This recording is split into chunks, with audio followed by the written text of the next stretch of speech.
السلام عليكم ورحمة الله وبركاته. إلى أعز وأغلى متابعين، حبيت أن أشارككم أبيات شعرية بخصوص الشيخ الذي تزوج البنت بطريقة الحيلة. قلت في هذه الأبيات: رجال مسكين كانت زوجته تشكي، رجال مسكين كانت زوجته تشكي من الصداع والتعب والنفس مضروبة.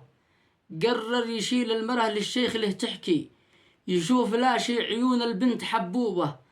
الشيخ قال للرجل فيها قرين تركي، يشتي له إخراج لكن وفق أسلوبه. الحل يا شيخ قال اشتد لا تركي، باخرج الجن وانته تعلن التوبة. خله يطلق بطلقة تصله نشيكي، ما بعدهن عشرة كلا ولا قربة. تزوج الشيخ وان الولد قام يبكي، العيال أصبحت للشيخ مكتوبة. خرج لها الجن أما هو دخل يتكي، الزوج والجن طاروا لا ورا الخوبة. الزوج والجن طاروا لا ورا الخوبة. سلامتكم.